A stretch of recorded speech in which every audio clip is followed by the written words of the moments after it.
all through the meditation, because I got an insight from Sir when he was talking about intentions. Because I was sitting manifesting, and there were a lot of things I wanted to manifest. I want this, I want that. And Sir told that you have to have a clarity for that. And that day I realized my main thing that I want to manifest is that I want to teach meditation to people. So this is the thing which is the first and foremost important for me, and others will follow. After starting doing meditation, I could see major difference in my behavior, my physical and mental health. So I thought of spreading this to the underprivileged students. So I started going into a school, and after meeting the students there, I got to know that most of the students were very angry with the god or with the universe, that why they are not that privileged like other students or other kids. Even for this coaching program, Chandra said, that I have joined up, of course, a few days back. I have been meaning to sign up for this program for a while now, and every time I would stop either at the payment stage or I would stop at something else. But again, as they say, and I mentioned earlier, only when the student is ready, the guru will arrive. I think guru in my coaching journey has arrived as well, and I have successfully signed up for that coaching program. And I look forward to obviously sharing my practices, my experience in the form of a coach when I'm ready and trained, of course, from a coach point of view as well. I think I have got an internal calling now on that front as well, that I should sign up. And I'm very happy to be part of the CEO coaching program from a level 1 and level 2 as well.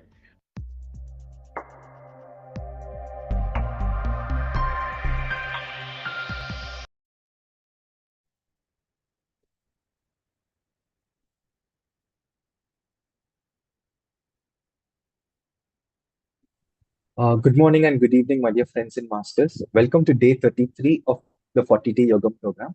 As today we did learn about the significance of Guru Purnima, and we did start the spiritual laws. We did cover consciousness and reincarnation. Today we are going to continue the rest. So if you have missed any sessions, so please do watch the recordings on the app. Please join me in welcoming Chandra sir. Welcome Chandra sir, over to you.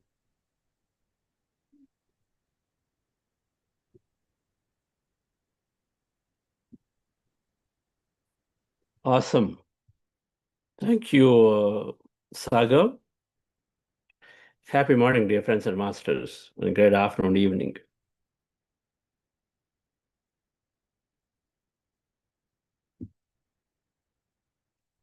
Guru Purnima, we had some wonderful meditations.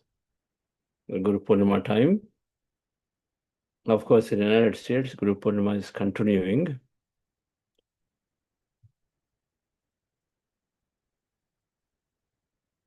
The full moon night is yet to happen.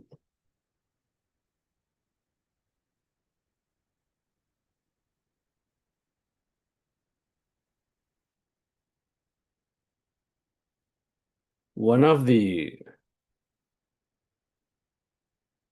three things that every master, if you look at the essence of every master, if you want to realize the truth, salvation, enlightenment, moksha, liberation, whatever, basically to be free from suffering, they always advocate some meditation practice. And they say constantly keep in the thought of the consciousness. There is that higher intelligence power. So keep in touch with it. Be in the thought of it. How do we be in the thought of it? By reading, by listening to others who are on the path, inspiration. So it makes us think, contemplate. Meditation helps you to dissolve into it. Being in the thought of it moves you into it, using the thoughts create reality principle. And the third thing they tell is always to do service, to serve people.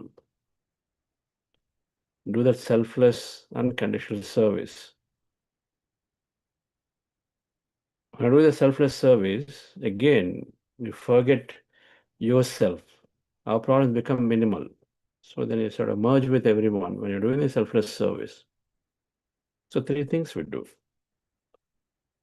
With all the time we have, we do some meditation.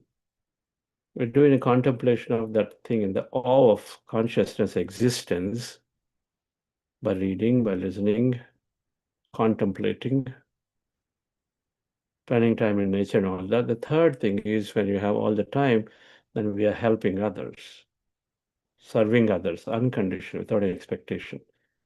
This is the surest path for knowing and to have the realization. Self-realization, we call it. Means to know about ourselves as consciousness.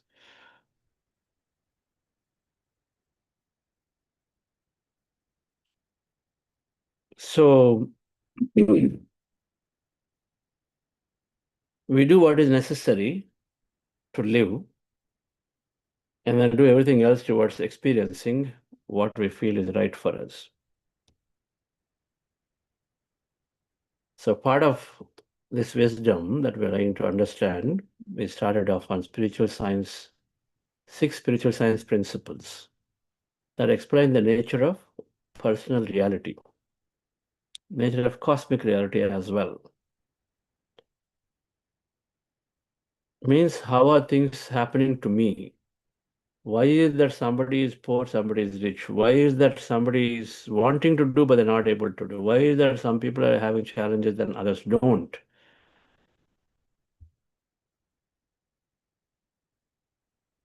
Why is that for some people things happen so quickly, for others just don't take, it doesn't happen, it happens for a long time later. Why that some people have children, some don't. Those who do not have seem to do all great things and good things, but they don't have children, but some do.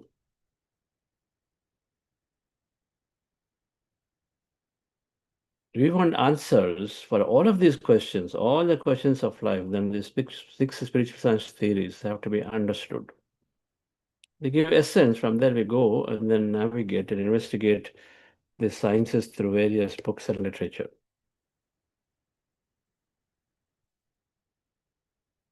So we said the 6 spiritual science theories, the principle of consciousness, are 6 spiritual principles. Principle of consciousness, principle of reincarnation, principle of cause and effect of karma, the principle of constant progression, principle of yoga and meditation, and the principle of infinity. 6.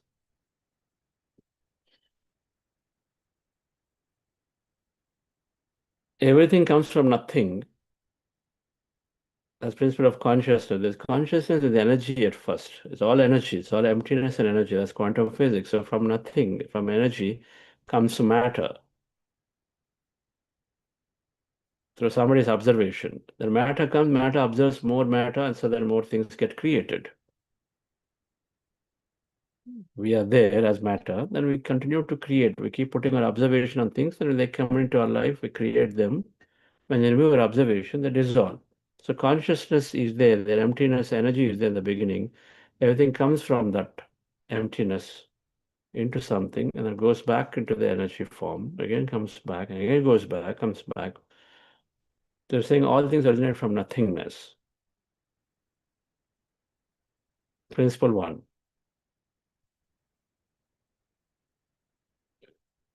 We have quantum physics help to understand a little bit of this energy principle, that 99.99% is all emptiness and energy.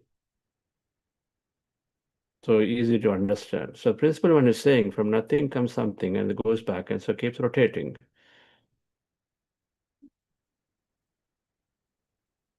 And from nothing to something happens through some observation. So something is there. Something is, intelligence is there. Something is telling us when we go to sleep, deep sleep, you wake up and say, I had great sleep. Who is telling you that you had great sleep when you are not aware of what happened in the sleep? That's called observer. Somebody is there observing. It's called individual consciousness, that awareness, that inner intuitive energy that is there sitting and observing. And so from nothingness comes something, and so there is an observer. There is an observer for everyone who is observing to experience something here, and so then you come here with a specific set of purposes that we want to do. That's how the law of reincarnation is coming as the number 2 principle is the reincarnation. We are reincarnating for a purpose to set of experiences to be lived, and so we take a body as matter, we come here, we take a circumstances of specific circumstances, specific set of people around in your life, Like a movie characters, we choose, we come, and then we experience that life, and then we go. It's a chosen life, not forced life. That's reincarnation theory.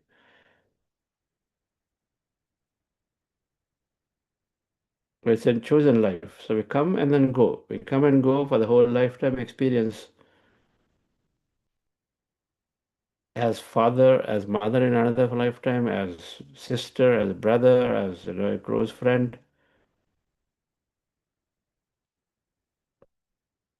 as a partner, as a live-in partner, as something, as a senior boss or an entry-level junior engineer. Different aspects, different roles we take as beggar, as prince.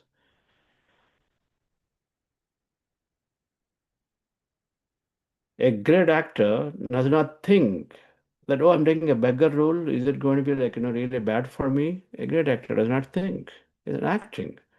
They love it. Oh, this got a great opportunity to be a beggar. I got to express my emotion. I have to go through all the difficulties, but it's temporary. I know it. It's just for the character. Beyond the character, that's not there. I'm something else. I'm the way they am. So a real actor does not bother what is the role they're taking. Instead, they enjoy it, they cherish it, they love it. The problem is, if reincarnation is there, then we've forgotten that we are taking acting roles. And so take it too seriously. And so all hells break loose. Somebody says something, then we express a great emotion around it, either angry emotion or joyful emotion or a separateness emotion, feeling low, guilt emotion. It's okay, but the next moment we just come out because the acting is over. That's reincarnation theory, saying that it's simply a role you take and play through your own choosing. And so then you come and experience it. And if you know this knowledge, then you can experience it beautifully, like every actor who is a hero, who is doing different roles, enjoying it, going home, talking about it to tell friends, oh, this is great stuff. I was able to really do my emotion right, my dialogue right. So acting, laugh it off, make life simple. So reincarnation theory helps us to recognize that there's no death, there's life continuity. You come and go from principle of consciousness, energy to matter, back to energy. And so we come and go. So there is a question of ever going away permanently. It's all simply in a form that we take as energy form.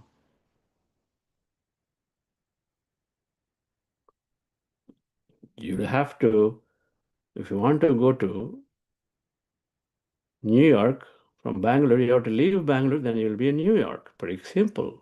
You can't be there in both places simultaneously. So you want a newer role, you got to leave the current one. You can't be a technical engineer and say, I'll also be CEO. You got to leave this and take that. So that's reincarnation. You come with a different experience you want, and then you leave this and then go there. So your continuity is there. There's time it takes from one role to another role. You need to prepare yourself, switch yourself, you have to rest somewhere. And so you rest. So you take life, you finish, and then you go rest for some time, long enough, and then I feel like, okay, now I want to be a CEO. And you go there, I want to be in New York. So now you take a flight and go to New York. It'll take some time to go and then set it up. But you left Bangalore to be in New York.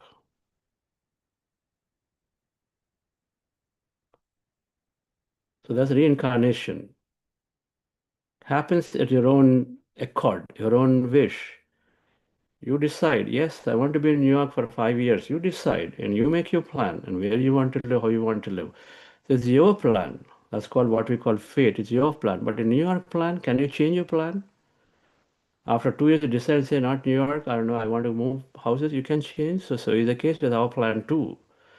That's where thoughts reality come into picture. So you have everything with you to change if you wish to. Nobody is writing your fate, vidhirata, all that stuff. That's only arguing for our limitation. When you understand this right, we get so much empowerment. All this karma, prarabdha, sanchita, we got a fundamental strong, and so we feel like we're stuck in life because I got some past, and so the past is really pushing me down.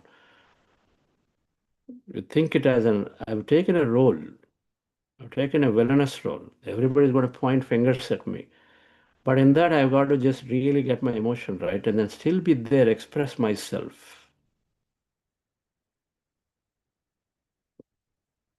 And then the audience are clapping.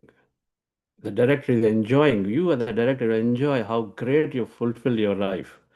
It's called living the purpose. So then the remaining laws are there, law of reincarnation, law of karma, which is called, and the other things. Let's understand them after meditation. Today we'll cover the remaining. Right? So relax yourself, dear friends. I also wanted our masters to come and share today their experiences from the advanced meditation retreat. When somebody is journeying, when your child goes through a travel and comes back, you'd like to listen to their experience, isn't it? And see what have they gained, what did they understand, what did they learn, how did they enjoy. So that's what it is. If our friends have done this program, let's listen to them. See what did they learn. 5 days of intense meditation practice back to back. Hope some of them can join there, and then they'll raise their hands to share. We'll do that after meditation, after a little bit of understanding of the remaining laws, spiritual sense laws. This is one of my most favorite topics because it gives a full big picture understanding about our life events, circumstances. Why is what in a certain way? Why are some people this way and why are some people the other way? Everything is super clearly explained and understood when we study these aspects. So relax yourself, dear friends. We're practicing breath meditation. Our goal is to rest the mind and empty the mind of thought. And we do this by closing our eyes and observing our natural breath. When you observe your breath, mind becomes empty. And so be in the states of emptiness. Whatever happens to experience, just simply be witnessing all that happens when you are empty in an empty state, where thoughts are less and less and less. In case you have thoughts, suddenly emptiness is broken by thoughts. So bring your attention back to the breath and again start the process all over. It's called breath meditation.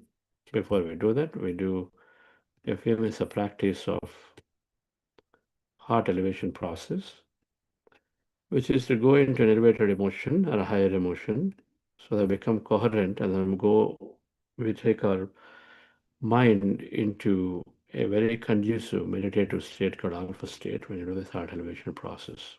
So just follow my guidance for this, dear friends. Relax yourself.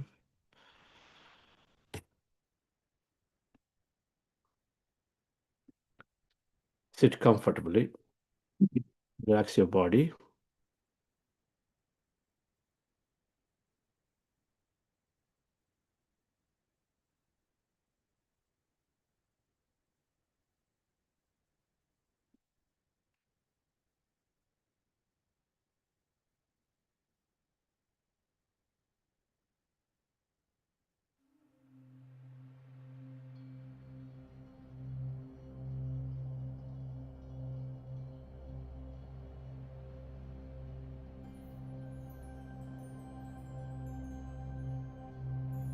Dear friends,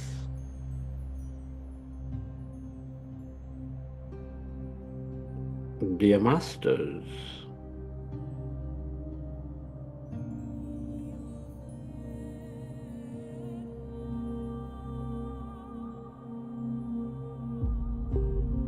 with your specs removed, glasses removed, eyes closed,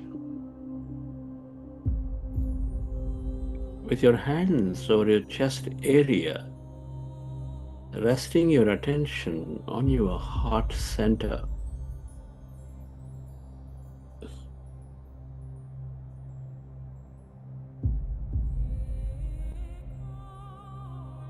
Can you connect with your heart? Take a slow, relaxing breath and feel that energy, the breath of life going in to your heart center.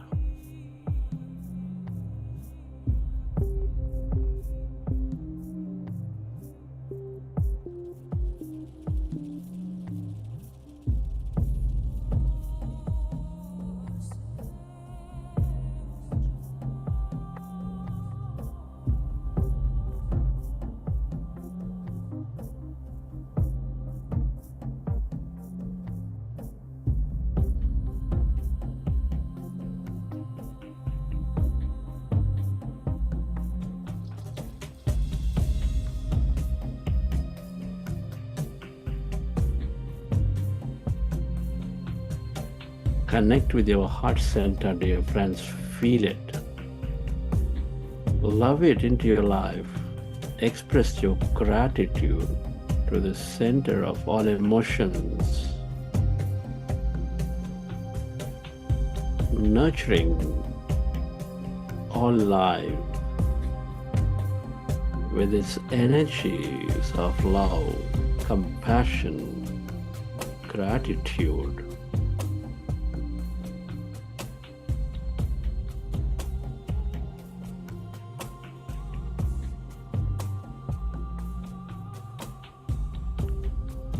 Can you recollect an experience from your past, from your present,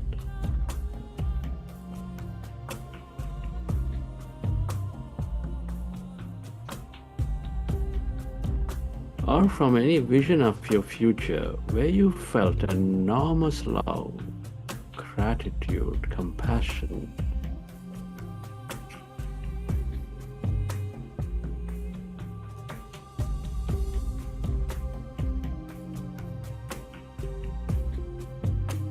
Relive that moment of life, of love, of joy, of gratitude, and feel that energy.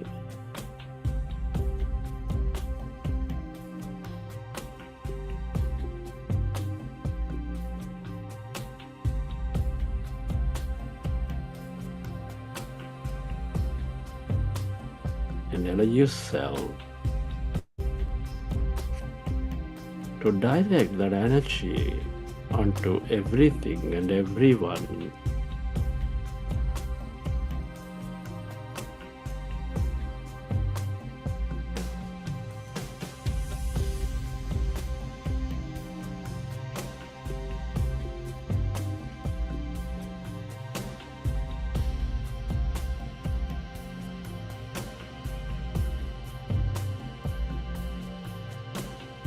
Where your attention goes, there the energy flows. Feel. We are all deeply interconnected.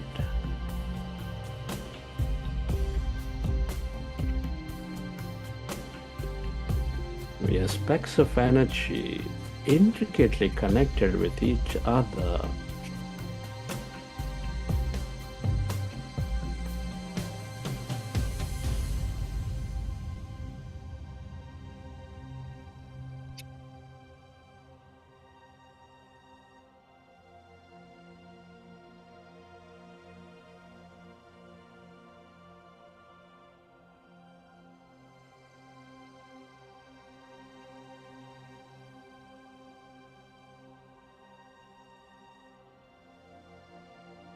Relive that moment and feel that energy, and allow yourself to spread that energy onto all things and everyone.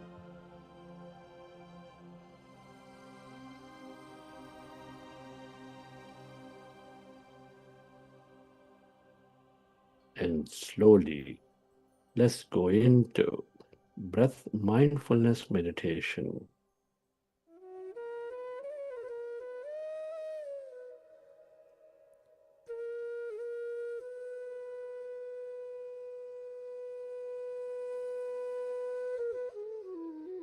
With your fingers into fingers, hands comfortably rested in your lap.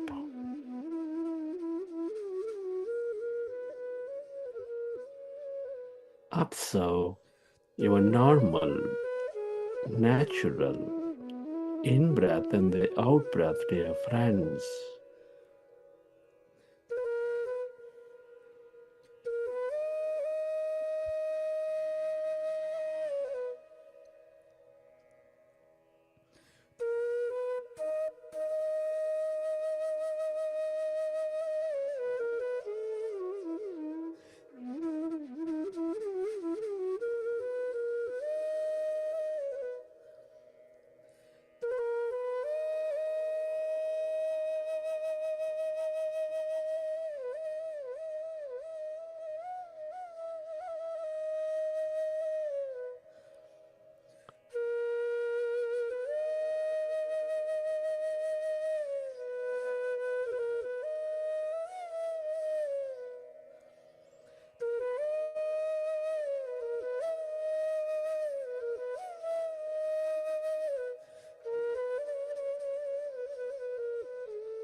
Allow yourself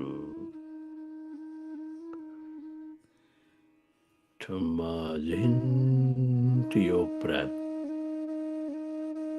and allow yourself to experience that emptiness.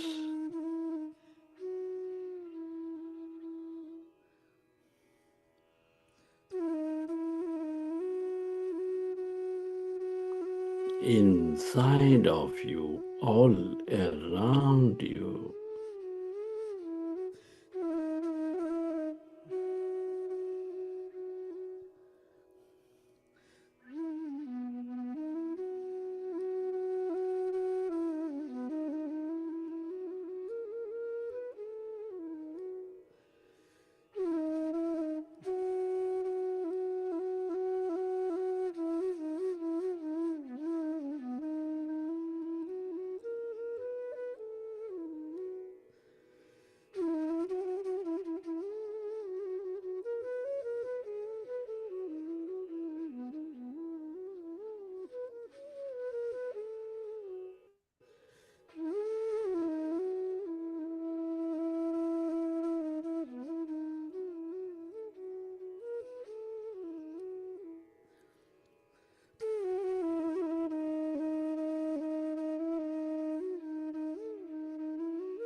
Allow yourself to merge into that breath and allow yourself to go into that calmness, emptiness. That's energy.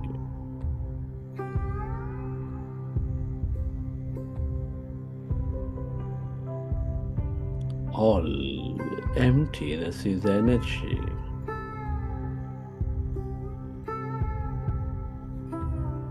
The consciousness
everything that you ever experienced or will experience is here in this field of energy. The more you stay connected to this emptiness, that blackness,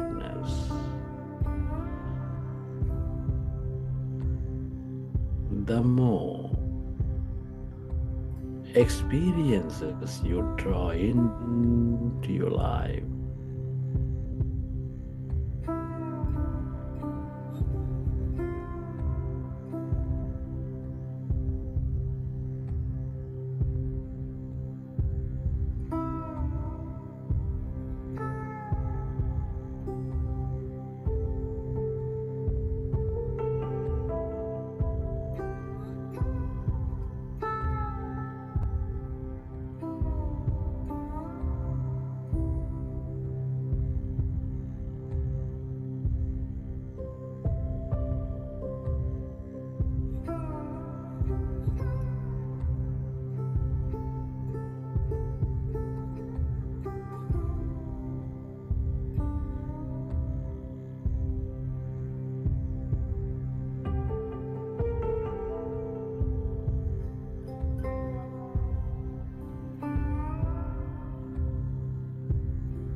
yourself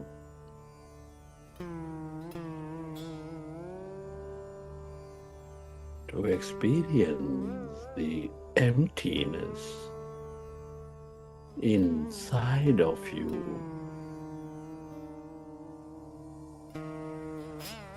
That emptiness of yourself.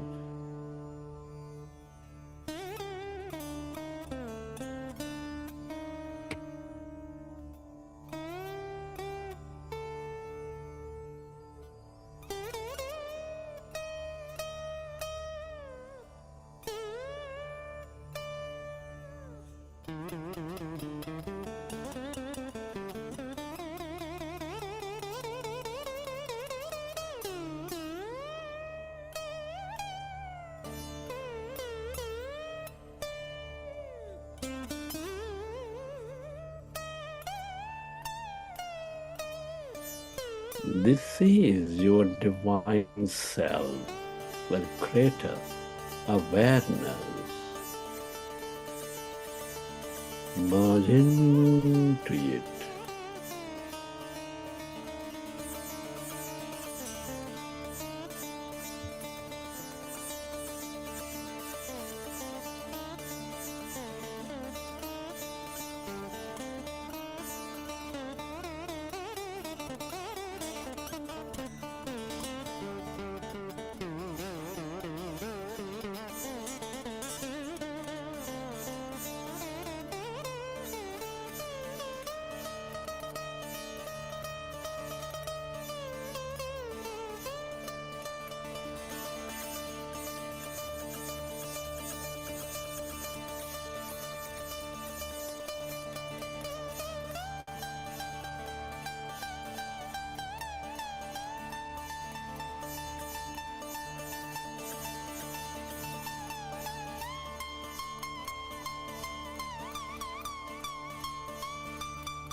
It's truly an honor and privilege to be experiencing this life at this time of history.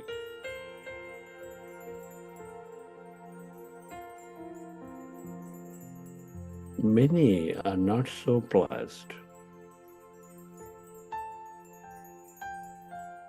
Can you express gratitude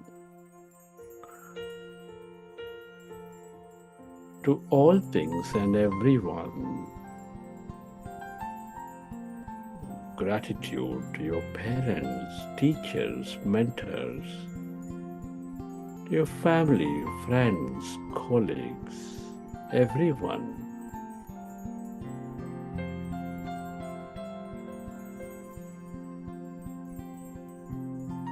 Be grateful to this grand nature, the bird, the fish and the animals, to everything you use, the technology, the system, the company, the governments.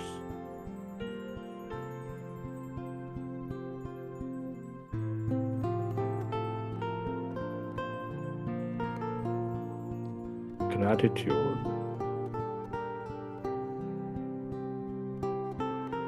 to yourself and to this intelligent universe. Gratitude is the ultimate state of receivership.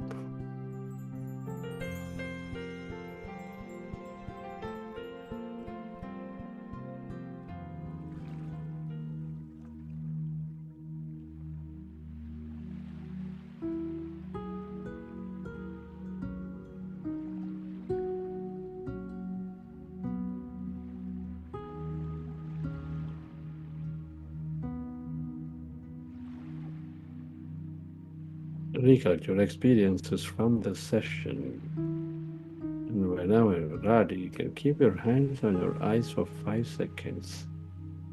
And then we open your eyes.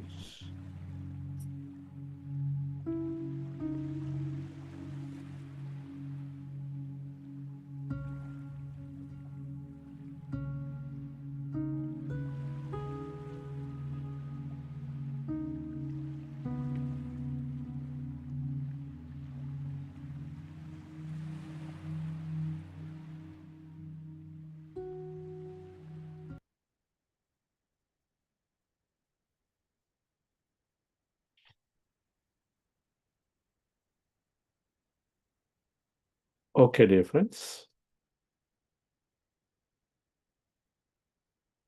Hope you enjoyed the session.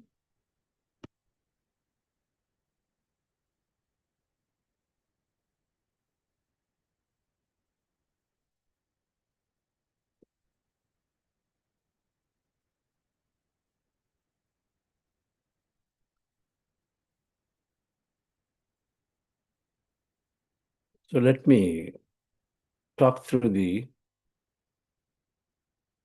remaining 4 spiritual science principles that complete the understanding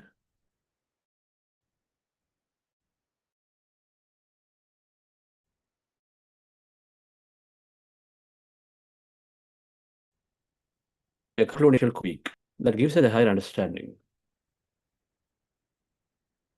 These 6 spiritual science principles are the nature of personal reality of how things are happening. And so that we understand situations better. Earlier in the week, when Rakesh talked about the spiritual scientific understanding, how to carry forward our life. There are 6 of them, there are 5 of them, that we are connected to each other, so then treat everybody the same with equality. Our thoughts create reality, abundance for everyone. You have infinite potential. As much as you have potential, there is also a higher consciousness helping you.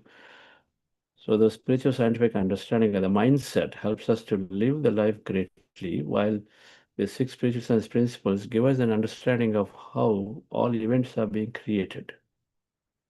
So again, the strength to accept, to have a right perspective.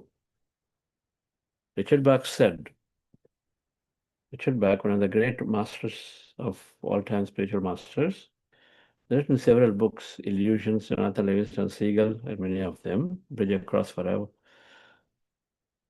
He said the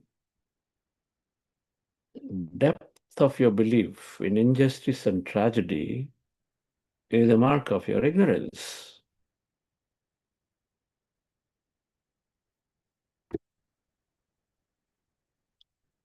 The depth of your belief in injustice and tragedy is a mark of your ignorance, a mark of one's ignorance, if they believe that there is injustice and there is tragedy in life.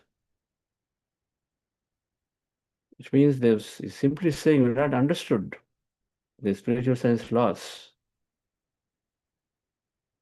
If you are whole consciousness, where is the question of tragedy occurring to consciousness?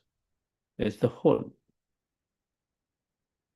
There's only a poor interpretation, a lower interpretation with a limited understanding that comes from the conditioning, from the culture, the society. And so then we think there is tragedy, there is injustice, this is happening, that's happening. We elevate our understanding to get to see what that is. And these laws can help, these principles can help. So the 6 laws, 1 and 2 we covered in the yesterday's session in detail, consciousness and reincarnation.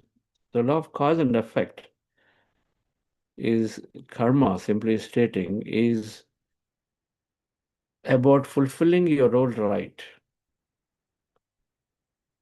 You come with a role for a purpose, reincarnate, and you go back. And cause and effect is saying you fulfill your role rightly, then your life is effortless, life is easy. Whereas if you don't fulfill a role right, then it becomes difficult, but also you are creating so many of consequences. Effects are there. You give trouble to other life forms, then you get troubled later, cause and effect. If you support other life forms, you get supported, cause and effect.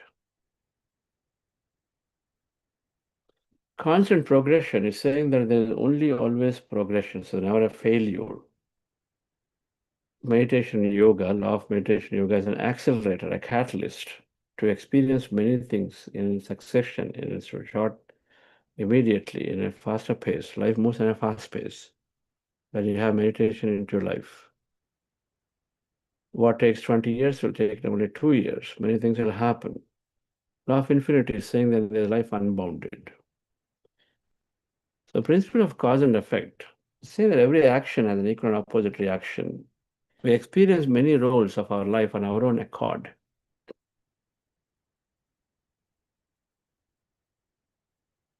So law of karma, or simple of cause and effect, is simply when you take a life, then you are come here to fulfill a role, a purpose. So you identify what that is and then do your job right. You take a job in a company, you take a specific role. Then if you do your role right without stepping into the boundaries of others, without falling short of what you expected to do, or the role that you agreed to do, then somebody else compliments you, somebody else compliments you. That's how companies create job roles, isn't it? They don't create redundant roles. They create complementing roles so that all put together, when everybody works great, then you get something beautiful produced. So if you do your job right, your role right, and others do their role right, then you are in a great coherency, something beautiful happens. But you keep on stepping onto others. If you fall short of what you expected to do and then cause problems to others because of it, they depend on you, you don't do it. And so then they suffer. So then there is for every action that we do, there is a consequence. When do we have minimal consequences? When we do our role right. Me as a father, my role right. What am I supposed to do? Can I go on interfering with my child and then impress and impose my interests onto the child?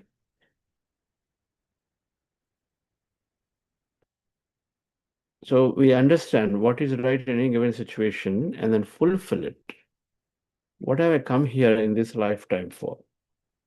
To give them a smooth ride, to keep giving them challenges, but we need to know what the plan is.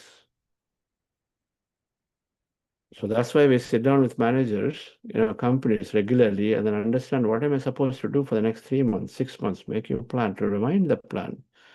And so that we need to know, so that clarity needs to come. So we sit down with meditation, we come back and plug into the plan. So the law of cause and effect is saying when you do your job right, then your life is smooth because then you are fulfilling and then so others also fulfilling. And so then nobody is blaming each other. Nobody is commenting on others. And so then instead everybody is happily moving forward, experiencing the best. Think of it. If you have to finish a release in 10 weeks and everybody comes together and then it works well, then it will get done in 10 weeks. Otherwise, it will drag on for 16 weeks. It will cut into everybody's vacation. Everybody's blaming each other because of this, because of that. So clearly. So law of cause and effect, a law of karma popularly saying that you come here at your own accord, fulfill your role right. If you don't, then you have consequences, which are called the things that are pending to be finished. A movie schedule is there, a director, and then all the actors come together, they agree, and then they shoot. If they finish everything, the schedule is over. If you only finish 80%, 20% are pending, then you got to come back and then do another schedule again.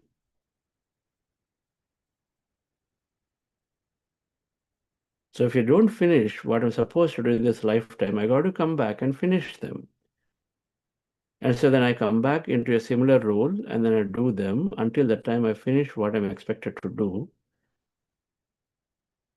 And so the cause and effect is saying that if you align to your purpose, the role that you come here to choose, beautifully do it, then you don't have to do that again.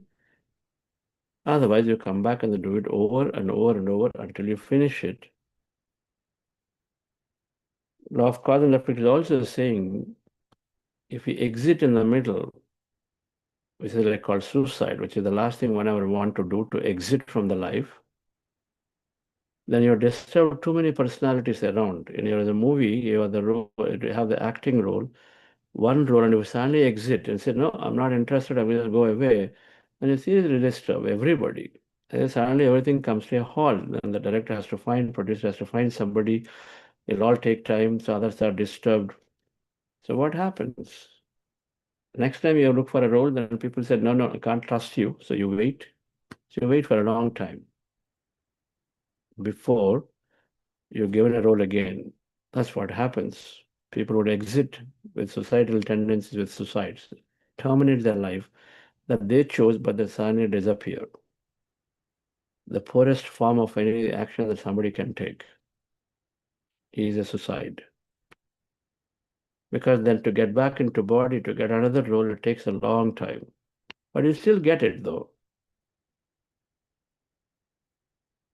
The law of cause and effect is simply finishing the pending business, coming back at our own decision, at our own accord, in conjunction with everybody else. So we finish the pending business. So popularly we call it karma, things that have been there. I've caused a lot of problems to others, and so this time I'm facing challenges. It's not to be viewed from that perspective, to be viewed more as a free will system. It's not a punishment system. You decide and say, okay, so I agreed to a set of rules. I screwed up in not following the rules. And so then I want to learn so that next time I don't do that again. I interfered with my children too much. I interfered with my colleagues too much. I just played too many politics and caused so much unnecessary challenges to so many people because of my irrational decisions, irrational behavior. And somewhere you contemplate and say, why the hell did I do that? I shouldn't be doing it. And we reflect upon it, we learn and say, okay, now if I want to avoid doing it, then I must go back and see and experience for myself the challenge, the trouble that I caused. That's when we really learn, right? When you're in the situation, you learn full. So we go and then take with our own accord and say, okay, how does it mean? What does it mean to be interfered into my life? If I've been interfering in somebody's life, then you take on a role in a specific lifetime where you are interfered constantly by people. Constantly somebody's like telling you, don't even raise your voice, just do what I say. So you find yourself to be stuck in that. But the reason is that by going through, you're learning significantly, coming to conclusions that I should never, ever do anything like this as being done to me in my ever in a life. So I come to a great understanding conclusion. For that, we choose a challenging a learning role, what we call. So it's not punishment, it is self-chosen to come and learn.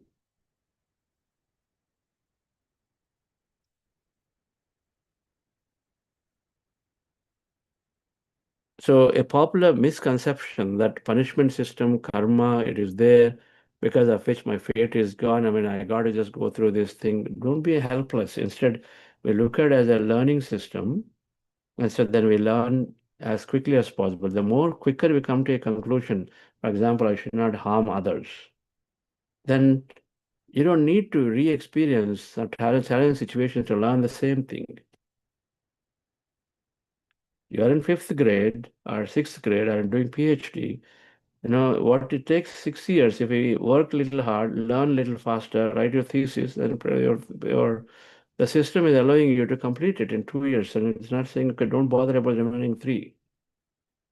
It's called Jnanagni Dagda Karmanam from Bhagavad Gita. So how do I reduce all the pending actions? Increase your learning faster. The more higher understanding you gain, then the less you have to go through the troubles to learn the same.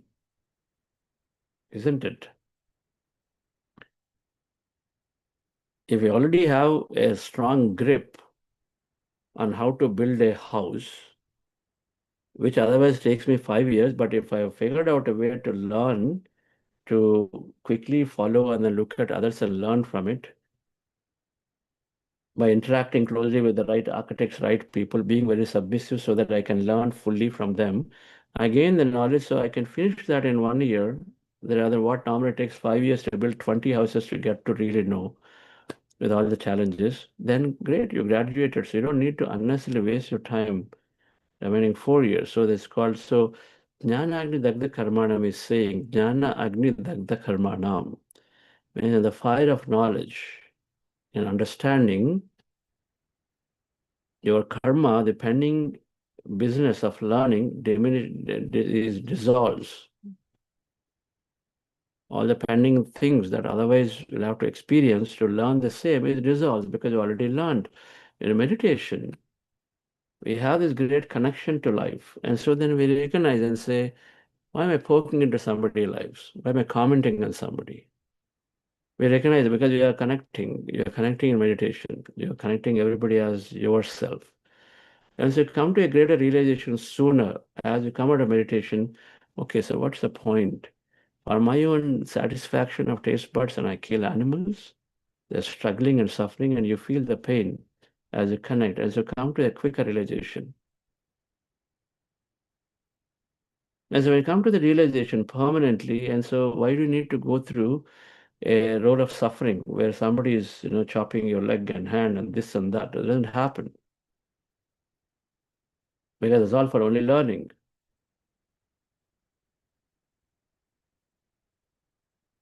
So principle of cause and effect is that saying that for every cause there is an action, for every there is an effect, means there is a cause is there in the beginning.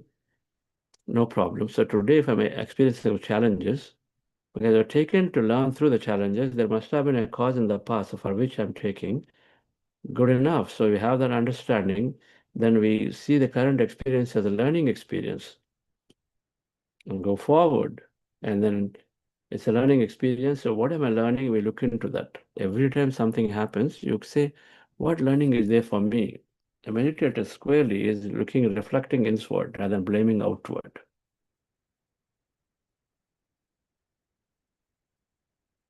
What we need to do as a law of the land to see that the other person, when they're doing something to us, harmful, hurtful, fine, we do that. That's a different thing, but it doesn't solve our problem. Our problem gets solved when we reflect and say, why did I get this experience into my life? Why is it this person, this family, this group is just stopping me from going forward? We got to reflect upon. So then there we have a learning and say, okay, so there's got to be some past from me. So let me accept and then look at, reflect. Oh, it gives me a lot of patience. It gives me a lot of higher understanding to give, allow freedom to others. It gives me an understanding that what I promised, I just kept skipping, procrastinating, so I should not do it. So then we learn by reflecting. When challenges are there, situations are not there that are not in line with what we thought we should have, which primarily comes from only from the conditioning, then it's a law of cause and effect. We understand that it is simply for learning. Problems will change, simply become adventures. First stage problems are problems, so we are like stuck there, cribbing, complaining. The second stage problems become challenges. Challenges means then you are learning in challenge. You take it as a challenge. You say 40-day challenge. Okay, I want to go. I know that there's some difficulties, but I'll go through it because it's for my good. The challenges slowly become adventures. Everything. Okay, oh, the death is coming. Great. Okay, something is good. Is teaching me. Adventure means you go into it as if you want to do. You go to an Everest expedition adventure. This is your willful creation. Willfully you're going knowing that you will go through many things. So when that stage comes where everything is an adventure, wonder. A business is an adventure. It's not because, oh, I got to do so many things. It's an adventure. You go in willfully. No, you know that there will be many ups and downs, there are many challenges, many sacrifices. cash is not there. Sometimes you don't have enough salaries to pay, but that adventure is there. Through that, you experience life greatly. Is when we learn. So, law of karma, cause and effect, has to be seen in the right lens as a free will system choosing to learn to become better, stronger, bigger, so that we can have something far greater experience. You're prepared with many challenges to learn so that in another lifetime if you're managing a 10 people company now, and then you go through many challenges, so that you're ready to manage a 1,000 people company in the next one. You know it. It's common sense. We know all of this. Same thing, dear friends. In life, we are prepared to take on something bigger, bigger and bigger roles. We need a lot of strength, a lot of courage, a lot of patience. They come through these challenges, and so we'll learn. So law 4 is, they're all easy from here. Now the big things are the reincarnation and law of karma. They are like so intertwined. And if these two are understood, many, many, many challenges can be very easily understood and dismissed. They may minimize, their power loses on our life. Okay, fine, just what? One more experience, okay, let me go through it. No big deal. This is how we'll approach it. So the constant learning, there's always learning, there is learning with every experience. So it is saying that as fifth grader,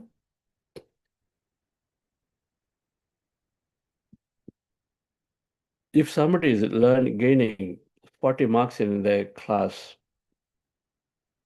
if you look back into the bigger horizon, we blame the child and say, oh, you're only getting 40, you only deliver this much. You cannot deliver like other people are doing, very early in the game. You will keep blaming. But if you look back, the person who's gaining 40, perhaps in the previous lifetime, has only just started school or whatever, so they're only able to just barely expanded his mind capabilities to learn. You see, initially we are in the body stage. So we don't have the capability to even comprehend. When you tell some people, you see, and say, hey, save money so that it'll be useful for tomorrow, they can't save. They'll have to spend the money they earn today for today. Whatever that is, they'll finish it, blow it off, and so they sleep. So the next day they'll just again eat, sleep, and so their comprehension is not there to think of saving. It's just they don't get it. There's nothing like, okay, tomorrow. The people in the body just can't think anything beyond just staying in the body. Now there is a stage where your mind stays, where you constantly want, the entertainment of the mind. So you constantly ask for this and that and that. So then you keep on looking for it. So a person who is getting 40 marks now, in a previous lifetime must be only at 10 or 20, because their level of mind expansion is so less in the beginning phase of mind-based lifetimes. And so then they're doing great now. From 20, they got up to 40. But we see only in the limited life this origin and say, oh, you are failing. You're 40 in the border, you can't go. But that person, if you look back into the little longer life spans and multiple, and you say, oh, he was 20, he was 10, and so then he's doing 40, great. He's got to 100% improvement. So there's only progress when you take a bigger horizon of life. There's never a failure. Another way to look at it is that every time there's a failure, then you know what not to do. When you increase the time horizon and then don't limit ourselves, then we see that, okay, there is progress happening in life. Stock markets. If you look at a short period, you say, yeah, the market tanked. But look at a period of 50 years, markets only grew. Always. It depends on where you see the times are. Then the horizon is big, then there is only growth. In a short period of 4 years of engineering, somebody is really failing, grades are low.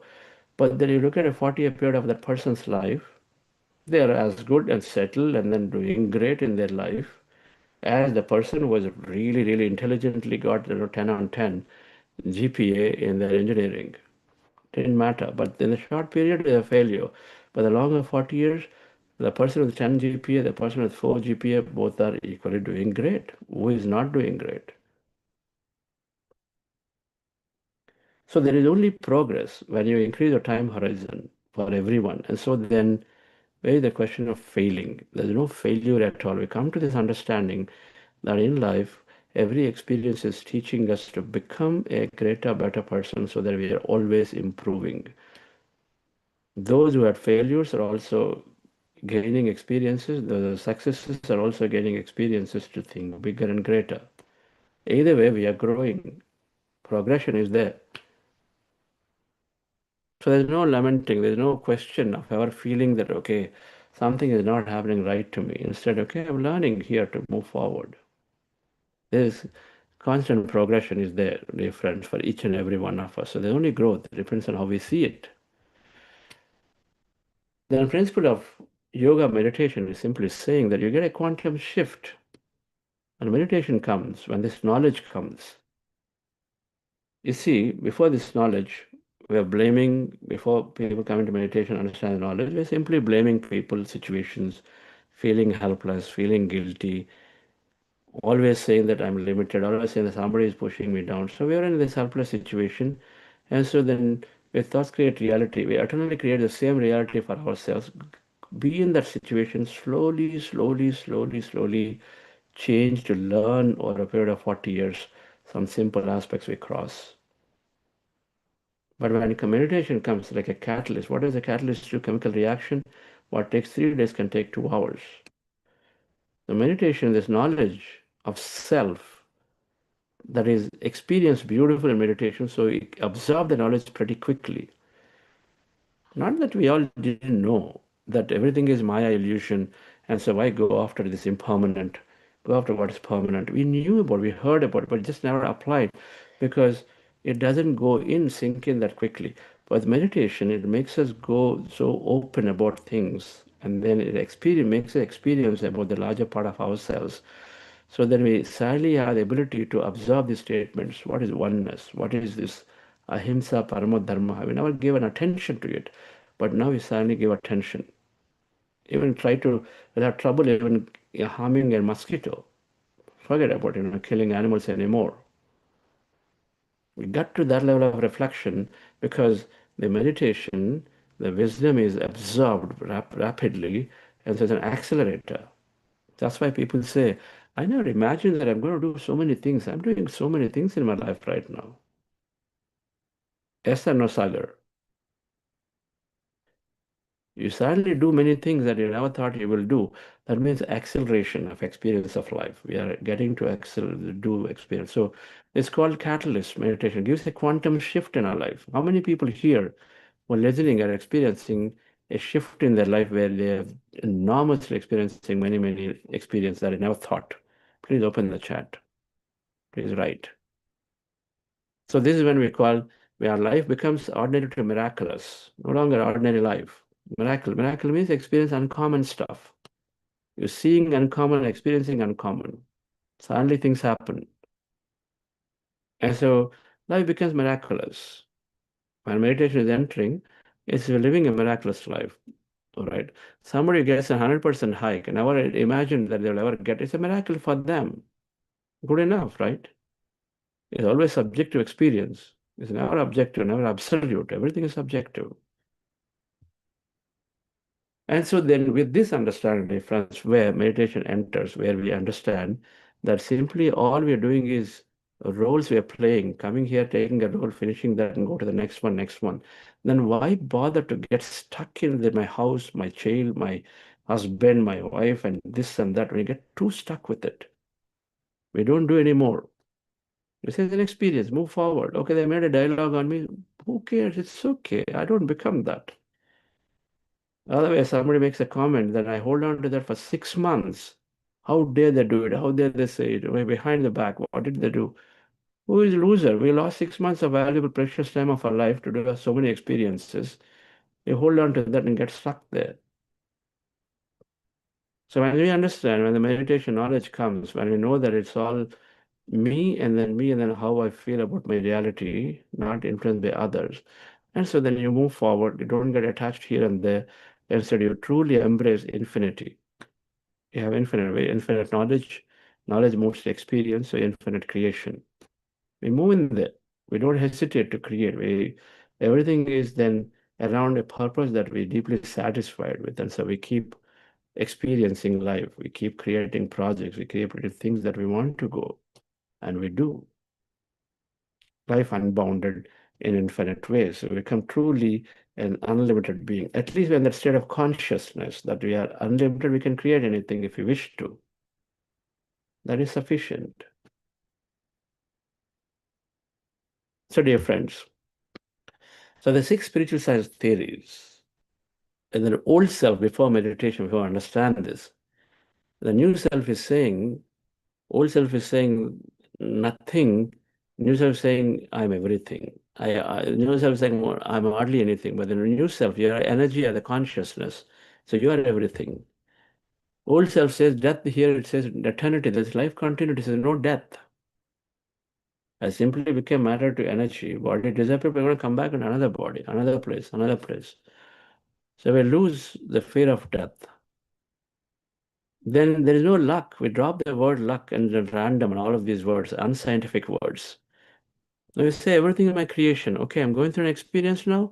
There's got to be a past, there's a holy past. There must be a past, and so I'm experiencing now. I got a ticket now because 3 months ago I crossed a red light, but something came now. Problems simply become learning. So we no longer see a problem as a problem. Say, okay, oh, it's teaching me something. It's an adventure. So I'm going to go through it to have a newer experience, something that makes me learn. When do you learn really? Only when you have challenge, not when things are going comfortably, smoothly. When you're in comfort zone, no learning at all. It's boring life. That's why you're in comfort zone. 5 years you'll be in comfort zone. You look back and say, you don't even remember what you did because it's all just routine. Comfort zone is not what a spiritualist seeks. You seek unsettlement in life so that you learn a lot more. And so the failures, then they're no longer failures, and they're all simply progress is there. You view into that. Life is progressing through thick and thin. In successes and failures, you are learning. As you progress, move forward. You know what not to do. You know what to do and you know what not to do in every event and experience. So that's progress. And so then, dear friends, we create a miraculous life and live a life of unbounded experiences. These are the 6 spiritual theories. When I read this from Patricia, when I understood this, it gave me so much of bigger picture. And so from there, then I went and explored books on law of karma. If you read Osho, you'll understand some of it, Totcom Saradian. Then on death and reincarnation, there's so many books out there. So many books out there. Anything that talks about reincarnation also talk about karma. So you read Michael Newton, Dr. Newton Kondaviti, Sylvia Brown, Jacob Borden, Raymond Moody. All these masters have written many, Hans Tannenbaum, Ian Stevenson. Many of these books we read, Peter Richelieu. So then we study reincarnation, study karma. So I read many of them. And so more and more crystal clear picture. And the rest of them are easy to follow. When you correlate your life events here, that there is only progress for you or a period of time. And so then it's easy to understand that there are no challenges, no failures. We stop blaming our children, stop blaming our colleagues, stop blaming relatives. That because a few things are happening to me. Right. As we embrace meditation, so then we constantly are reminded of the impermanent nature of things that are there, so we don't stay attached to them. No relationship, no situation, no object, no life event is greater than your life itself. You'll come to that conclusion, stay in that awareness constantly with meditation. And so then, of course, then we embrace infinite reality. We simply choose whatever we wish to do, we do it. There's no, total empowerment is there. And so we just keep doing things. Thank you, dear friends, for listening to this very important lesson or talk about this. So please read. So what do you got? So you have any masters would like to share some experience here, the other or their observation. Anyone who attended the advanced retreat, please raise your hand in Mount Shasta.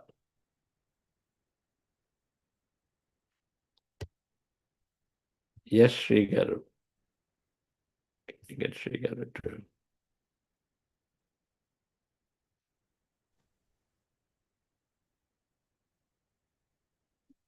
Hello, Masters. Yes, I sir. hope everybody is having a wonderful Guru Purnima celebration through meditation. For us who attend the retreat, it appears as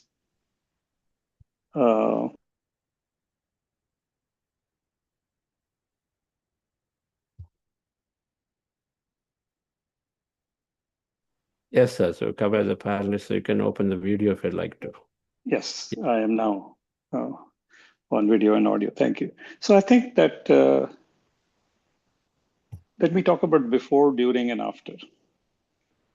Before coming to the retreat, we were expecting to be in a place of nature with a very accomplished and mindful guide, Chandra sir and Vani ma'am and other CEO people. And the mind was open to whatever we would receive in terms of conceptual understanding, longer meditations that than we not normally do in single sessions. And I think that open mind really helped because over the 5 days, we went through a series of experiences that built up our capacity to experience more and more in terms of connecting with our own innate nature, connecting with the divine consciousness, and connecting with the group.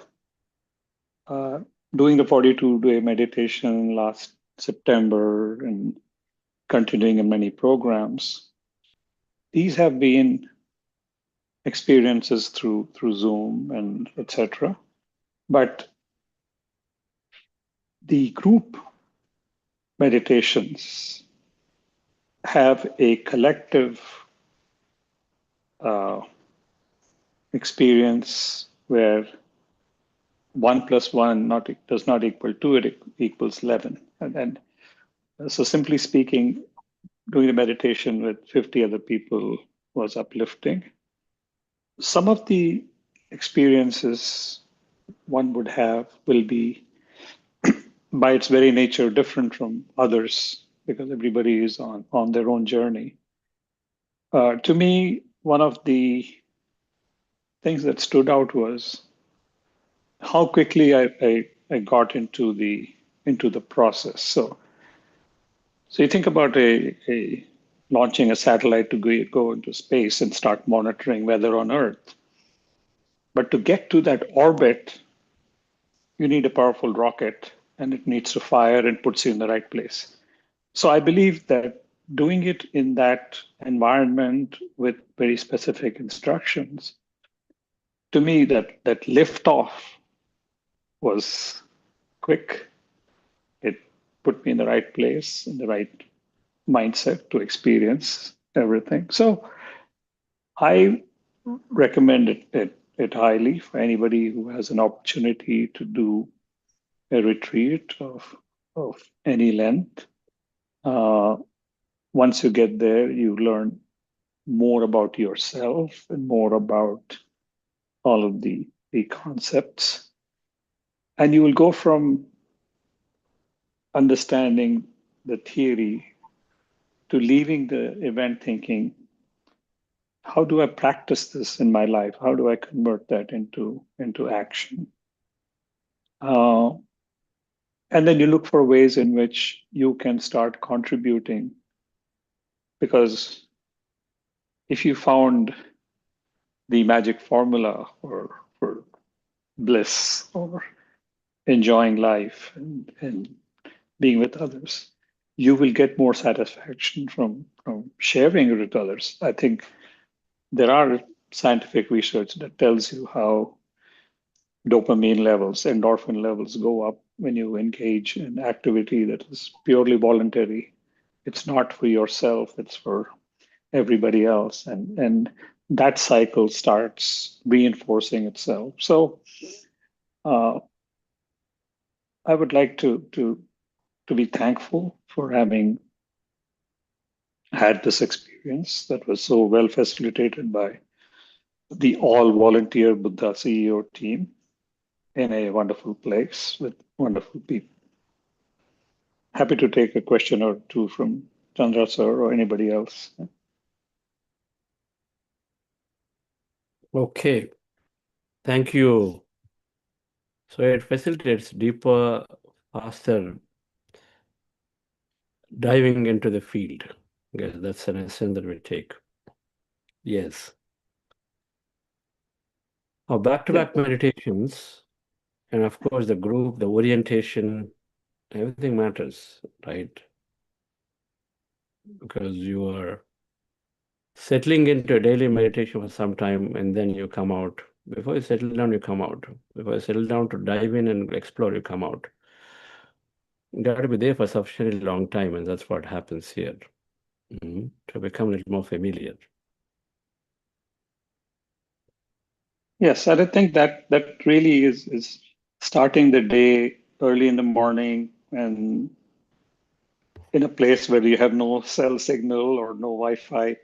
You are coming with an open mind, and the only reason you are awake and sitting there for the first session is you want that experience, and you dive into it. You understand the silence and the depth that you're trying to explore. So I think all of that is something that was there. So again, it's Sure. Yes. Anybody else would like to share anything from either the retreat or this week's learnings? Yes, Sagar, what announcement do you have? Yes, sir. Thank you so much, Chandra sir, and thank you, Shri sir, for your experience. So we do have the self-assessment form too that has been floated on your WhatsApp groups. So for those of y'all who have not filled it, please do fill it. I'm also sharing it here on the chat. And the second announcement is that we are excited to start the uh, uh, meditation coach program. The first batch, the level 1 batch, is starting on July 23rd, and the level 2 batch is starting on September 7th. So please do make use of it, and we are sharing the detailed information on your WhatsApp group. Thank you so much. Awesome. Thank you. Coach program is, we do many programs. You just have to look at and see what works for you. Then advanced retreat coming up in Pyramid Valley International again in September end. And of course, the coach program is starting as soon as this is over. So some of those for intensified learning, intensified practice, right? Yes, I see here Richa Madam. Let me ask Richa Madam, how is your event? Hello, sir. Hello, everyone. Yes, so it was wonderful experience. I was just correlating it with when in school days we used to go to summer vacation. That same kind of innate happiness I was feeling just before going for the retreat, thinking of meeting all the friends whom we usually meet on Zoom. And after doing all the sessions and the long meditation was so different. I mean, I had, I don't get any visions, but there when I was meditating, I got many visions too. During one of the sessions when we were meditating, I saw like an unknown person, kind of scary, and I was asking, "Who are you?" And then that person just changed to Lord Shiva. So I was so mesmerized this sight. And also during one of the sessions when we were doing chakra meditation, I was able to see a lot of rainbow colored. Actually, I was visualizing a feather, a multicolored feather that I became, and I was floating along with it. So, and when I looked closer, all those colors were small multicolored pyramids that I could see. And yeah, energetically too, when we were meditating near Mount Shasta, I could feel the energies. It was like like I was on a swing, getting rocked slowly back and forth, and then something like stars lighting up and going away. And yeah, meeting with all the friends and new people too was really uplifted my spirits a lot. I was so looking forward to it, and again looking forward to the next one too. Thank you. That's great. So you had visions where you were scared when there is a form, but then you're happy when you have another form. Hmm? Yeah, yes, What, sir. Richa? Yes, sir.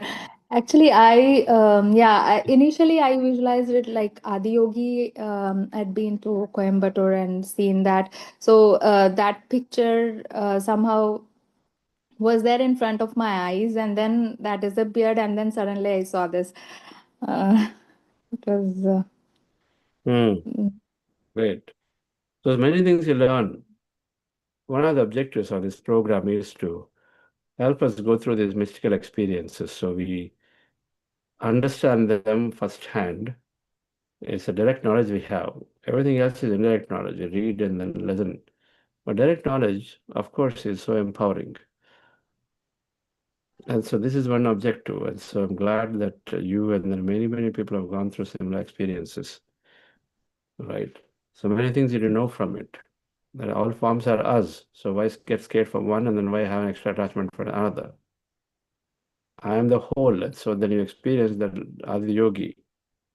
And so then you know then that you're never short of anything, never less of anything. Mhm. Like true. that, many ways. I'm sure it speaks to you. So thank you for being there and sharing. I am here with another great master, Karthik, in his home in SFO Bay Area. The right way to introduce him is, I guess, his mom is a great meditator, teacher. She taught and then literally helped so many people. What is about 15 years ago? Yeah, About 18 15 years 18 years ago. ago.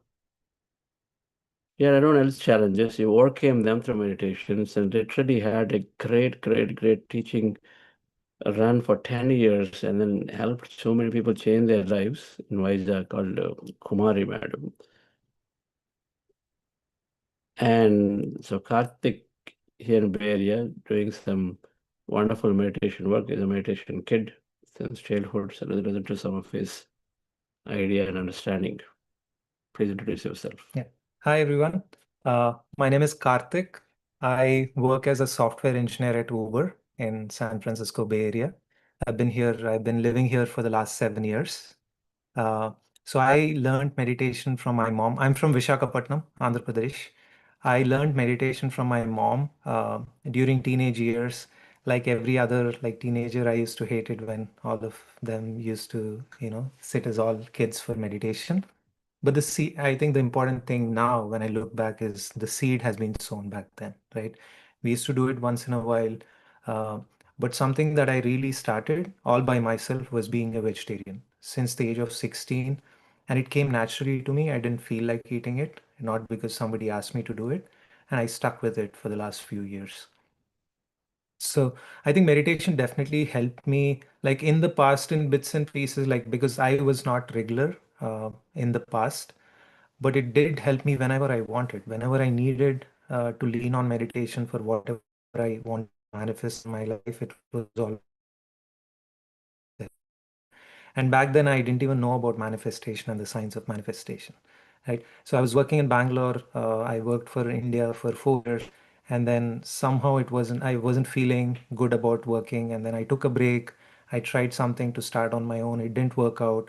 And then I was like, okay, might as well do some work for a nonprofit organization. During then, I think we used to have an organization called Pyramids back then. It was associated with PSSM, right? We wanted to create tools, technology tools, and mobile apps for meditation. And we created one such app for GCSS, Global Congress of Spiritual Scientists, that used to happen in Pyramid Valley.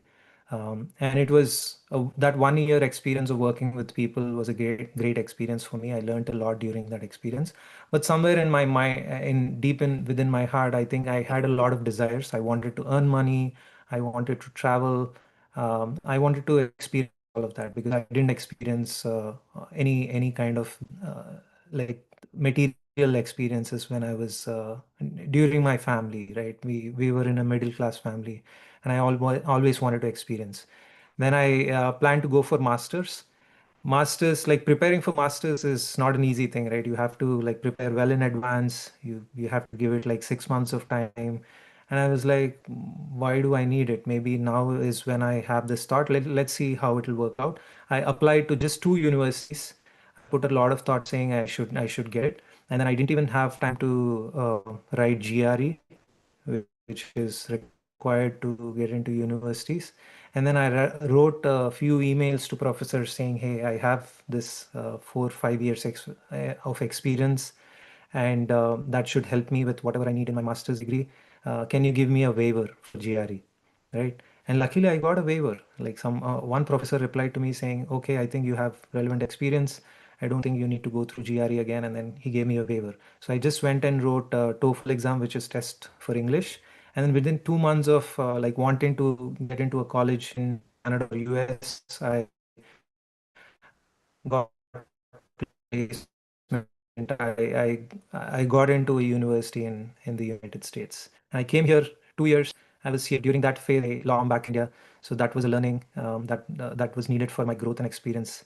It was difficult, but I think I applied whatever wisdom I had from my family, from my past, from my association with all my family members and meditation, that helped me navigate that phase of my life. I was alone in the US one year through.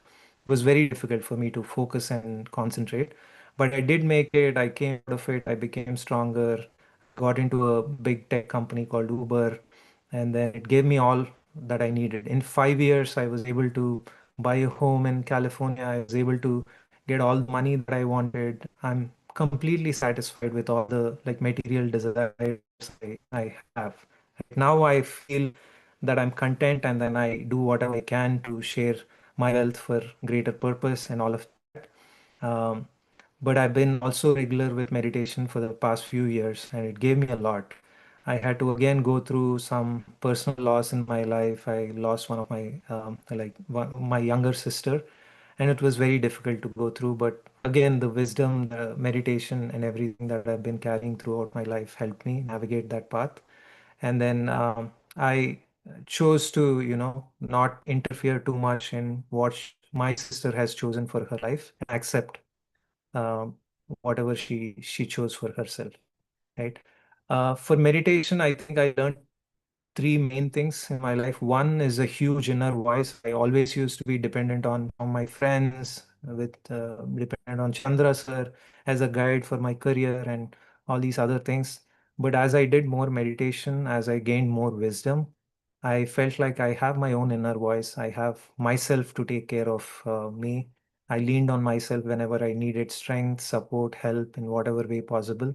And then whenever I have questions, I sit on that questions, contemplate on it, meditate on it, try to get my own answers without feeling that I need something from someone.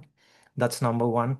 Number two, I stopped blaming people and situations in my life. I mean, like everyone else, I put my blame on my parents. Why did they not like pay for my college and get me into a good college like some of my other parents did for their kids?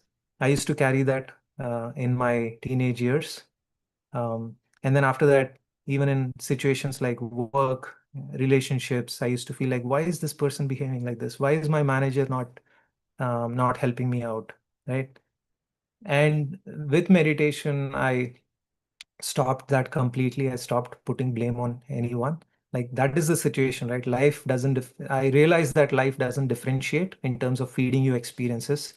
It'll feed you whatever experience you need to have for your own growth, that you can take it, whatever you can call it bad, good, right, wrong, whatever it is, but it doesn't differentiate, right? And all I realized what every time life gives me an experience, feeds me an experience, I just need to engage. I just need to engage with that experience, see whatever I can do to completely put myself there and deal with that situation all by myself, right? Without blaming anyone. And that gave me a lot of peace. Like that gave me a lot of happiness, a lot of contentment. And I feel very peaceful with all of that. And third, I lost fear. I lost fear about a lot of things in life, losing people, that fear is gone. Um, Losing job, I think I carried that after COVID. There was a lot of layoffs in the Bay Area. And then I had a lot of fear that what if I lose my job? I'll only have 2 months to find a new job. There's not a lot of jobs in the market and all of that. And that's where all the wisdom that I carried helped me, like in terms of looking at limiting beliefs, right? All I needed was one job. Why do people keep saying the market is bad? Are you really saying there's not even one job in the market? It's never the case, right? All you need is one job and you need to prepare for that. That's why I started like changing my circuits in my mind. And that not only made me peaceful, but also it empowered me to deal with the situation without worrying too much. I was able to focus my mind completely on what I need to do rather than fearing about what might happen if I don't get a job in the next couple of months. And I also kept telling myself that what's the worst that can happen, right? Looking at my past experiences, every time I tried to do something and it didn't work out, I got something much better than I anticipated, right? So I also created that mindset of, okay, if something doesn't work out the way I wished it to be, maybe something even greater will be coming my way. And I was always like keen on that surprise factor, that something exciting might come my way. So that all that I think mindset helped me like grow and navigate life. And if I have to say one thing before I end it, I think one simple thing that we can do to keep ourselves in check every day to grow spiritually is practicing the art of non-judgment and non-interference. That is a concept that I loved from Patriji when I think I read one of his articles during COVID when he used to keep writing daily messages. And that applies, that starts with ourselves, right? A lot of times we judge ourselves for doing what we have done, be it in the past, be it now. I think we waste a lot of time and energy by doing that. If we can totally apply that with ourselves first, then we can start doing it by also applying with others, right? Absolutely. I think in any given situation, you can never interfere with someone, even it means giving suggestions, right? Like we say during our sessions, like we learned from some of our sessions, there are infinite possibilities and the person is picking one of that infinite possibility. Can you really suggest someone like out of those infinite possibilities? No, right? You can possibly suggest one or two, and there'll still be a lot from that infinite possibilities. And suggestion should always be a suggestion. Suggestion should be given when somebody comes to you rather than you giving suggestion, is what I feel, because again, you waste your time and energy getting into things that you don't need to get. That way you can conserve your energy for what you need to do rather than getting into everything and anything that comes and that you notice, right? But thank you, everyone. I did attend the 5-day meditation retreat in Sedona last year. That was game-changing for me. You wouldn't believe it. I was going through something. I kept an intention that I need something. I need a job that is more fulfilling than what I currently have. And also there were layoffs going on in my company. On my 5th day, right after I finished the 5th day, I was reached out to by a director in the company saying, I heard that your previous team is getting wrapped up and being moved to India. I have a job in my team. Would you like to join? With no interview, nothing. And then I said yes, just before I left Sedona, right? And the last 1 year has been so fulfilling. For me, I've been mentoring like junior engineers. I've been growing. I've been learning what I really enjoy. I was able to identify what my strengths are. So it's been fulfilling. Again, this year, I went to the 5-day retreat in Mount Shasta. I maintained silence for 3 days. During that time, I tried to put some intentions that I wanted to, and it's all going great. I'm sure this will also work out, and I'm looking forward to what the rest of 2025 has in store for me. Thank you so much again. Thank you, Chandra sir. All right. So beautiful. So much clarity we have. Youngsters having so much clarity means that something great is going to happen for all of us. Incredible amount of clarity that I take time, 5 days, and so I know things happen. So many possibilities. So how can you even suggest what is right for you? How can you even know? Rather than simply tuning in to get the best. So thank you, Karthik. Very, very wonderful. And thank you for support to Spiritual Causes and Buddha Quantum Foundation. And you must teach, as we spoke in our youngster sessions, you must teach all your wisdom and how it's helping you, right? Thank you. Very, very powerful. First time I'm hearing from you also. This elaborate. Okay, it surprised me quite a bit. Thank you. Okay, friends. So we'll conclude it here. So we'll see you tomorrow again. Tomorrow is what? India's Saturday? Friday. Tomorrow's Friday. So Friday. Okay. There must be some topic. So we'll go through it. So we'll see you all tomorrow as we're completing our spiritual quotient week. And then we go into the final week, which is where the real purpose of life is, to fulfill ourselves, to make it very meaningful. It's all about purpose and service in the next week. I find the most important part of these programs are eventually recognizing that there is a clear purpose for us, and so then we can go into it rather than simply spending time like everybody else does. And so we'll see you all tomorrow. Thank you.